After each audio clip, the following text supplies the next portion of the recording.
What about website? Did you build your own? Did you contract somebody to do it? No, yeah, I went the outsource route. There's too many people that know how to build a website, and there's too many people that know how to make them look really good, which isn't the number one thing. It needs to be Yeah. functional, but it certainly needs to look good also. So I 100% contracted that out and was completely happy about doing that. How much do you think you've invested in like all of your infrastructure, like in a year? Is it $1,000 a year, or kind of including like you have a camera and stuff? I'm guessing to get the podcast Yeah. quality up. I just submitted my taxes today. I should know that better. I mean, outreach alone is north of 1,000, so we'll say five, Yeah. which includes all the podcast, also all that kind of stuff. So yeah, maybe four. I mean, that's pretty crazy. I love this modern economy that we live in, because from the outside perspective looking in, you're as professional as any business, right? You got a nice website, got a whole podcast and marketing thing going on, LinkedIn, look good on camera, got professional mic, lights, I'm assuming, and but we can do that today in this kind of modern gig economy. You can build an individual brand where you have people coming to you to do work.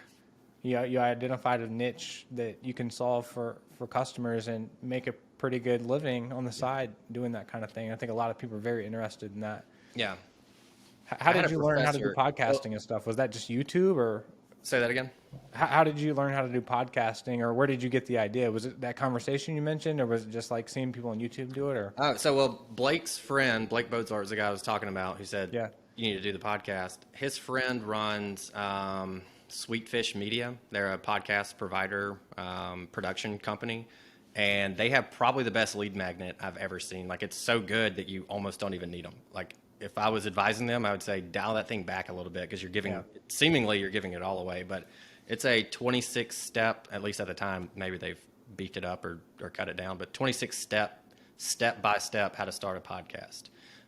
It even included the copy for doing outreach for a couple times, and like how to even automate some of that stuff. So it was like their full process boiled all right, down. so we got to plug those guys. What is it called? Leadfish? What is it? No, the Sweetfish Media is the company. Okay. I think they've had over 1 billion downloads across all of their podcasts, and so their primary one, I think, is a B2B podcast. And then what they do is they support other marketers and helping them develop podcasts for themselves or for their company. So that's kind of they bring people on, they talk podcasting, and then if their guests are interested, then they will develop a podcast for them and do all the work.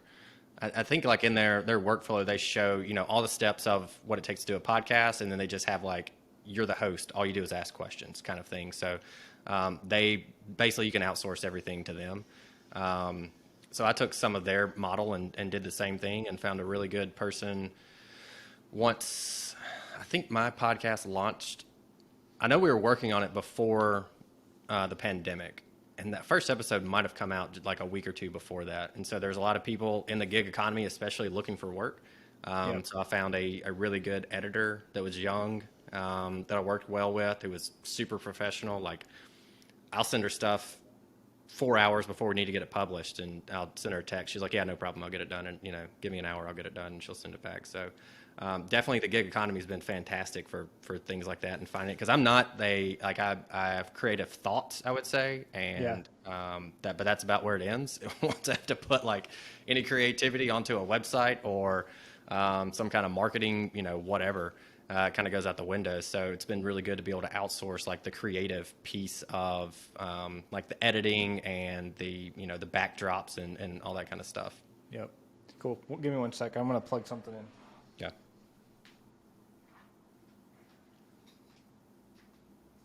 There we go. I'll edit that.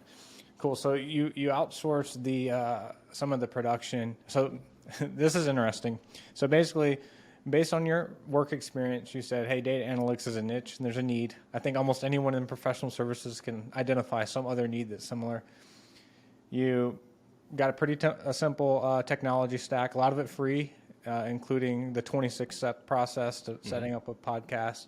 Outsource the website stuff, got a little bit of media. Where do you find like good contractors? Are you using something like Fiverr or something like that, or just a network? Yeah, I've used Fiverr, Upwork. I don't know how. Oh, yeah. I think somebody recommended it to me years and years ago at like a CEO roundtable event.